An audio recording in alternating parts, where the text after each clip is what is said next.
Scientists reveal where most hospital infections actually come from. Healthcare providers and patients have traditionally thought that infections patients get while in the hospital are caused by superbugs they're exposed to while they're in a medical facility.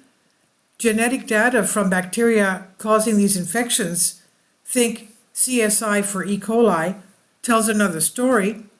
Most healthcare associated infections are caused by previously harmless bacteria that patients already had on their bodies before they even entered the hospital.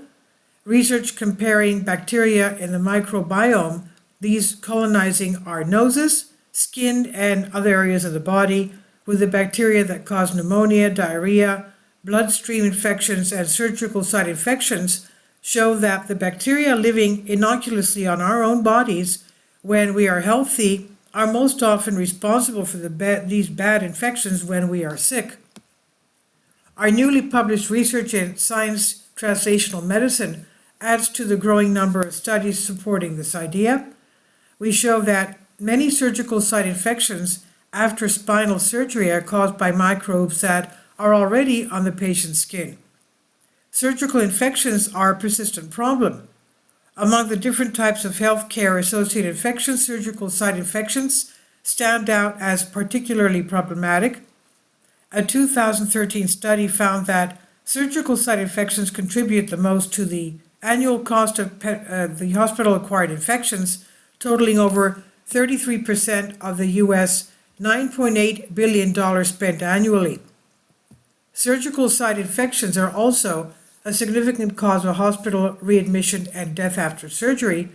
In our work, the scientists said, as clinicians at Harborview Medical Center, University of Washington, yes, the one in Seattle that Gray's Anatomy was supposedly based on, you've seen how hospitals go to extraordinary lengths to prevent these infections.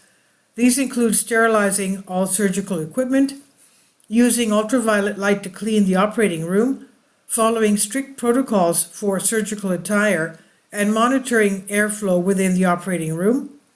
Still, surgical site infections occur following about 1 in 30 procedures, typically with no explanation. And while rates of many other medical complications have shown steady improvement over time, data from the Agency for Healthcare Research and Quality and the Centers for Disease Control Prevention show how that the problem of surgical site infections is not getting better. In fact, because administering antibiotics during surgery is a cornerstone of infection prevention, the global rise of antibiotic resistance is forecast to increase infection rates following surgery. BYOB, bring your own bacteria.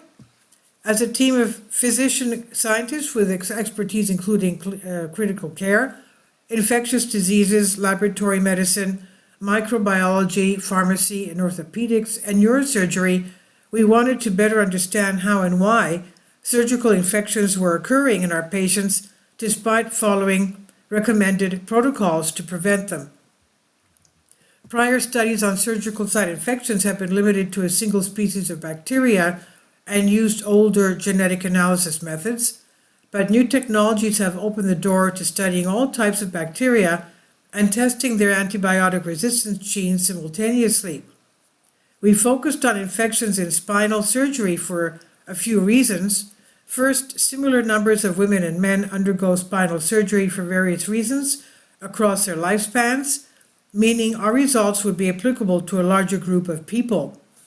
Second, more healthcare resources are expended on surgical spinal surgery than any other type of surgical procedure in the U.S. Third, infection following spine surgery can be particularly devastating for patients because it often requires repeat surgeries and long courses of antibiotics for a chance at a cure.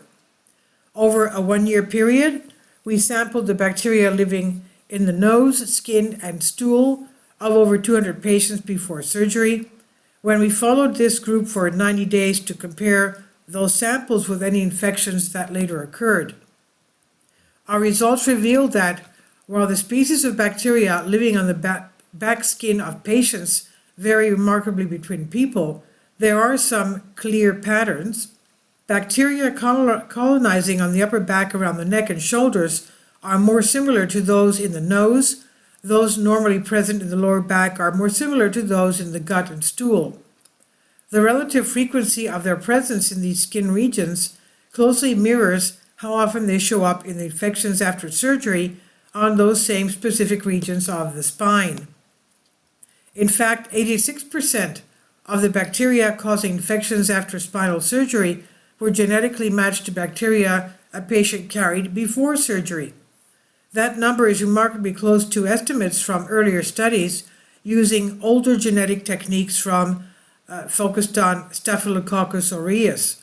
Nearly 60% of infections were also resistant to the prevalent antibiotic administered during surgery, the antiseptic used to clean the skin before incision or both. So it turns out that the source of this antibiotic resistance was also not acquired in the hospital, but from microbes the patient had already been living with unknowingly. They likely acquired these antibiotic-resistant microbes through prior antibiotic exposure, consumer products, or routine community contact. Preventing surgical infections. At face value, our results may seem intuitive.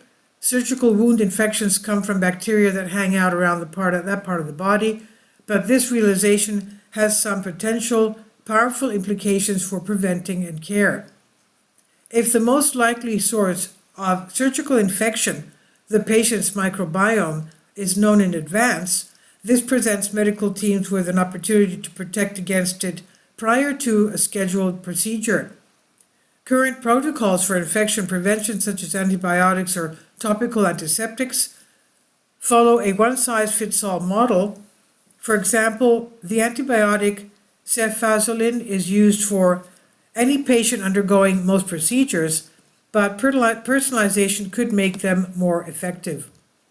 If you were having a major surgery today, no one would know whether the site where your incision will be made was colonized with bacteria resistant to the standard antibiotic regime for that procedure. In the future, clinicians could use information about your microbiome to select more targeted antimicrobials. But more research is needed on how to interpret that information and understand whether such an approach would ultimately lead to better outcomes. Today, practical guidelines, commercial product development, hospital protocols, and accreditation related to infection prevention are often focused on sterility of the physical environment.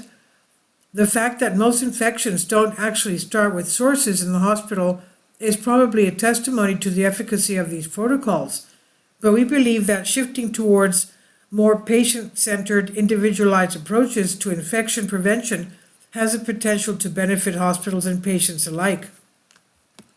This was from The Conversation under Creative Commons. This by Dustin Long, Assistant Professor of Anesthesiology, School of Medicine, University of Washington, and Chloe Bryson Kahn, Associate Professor, Allergy and Infectious Diseases, School of Medicine, University of Washington, on Science Alert. Please leave your comments, and thank you for your support. Kindly support my Patreon account. The daily posts are 5 videos daily, and they are totally different from what I have on my YouTube channel. Thank you so much for your support and that you find all my content so interesting. You'll find the Patreon account details in the description box below.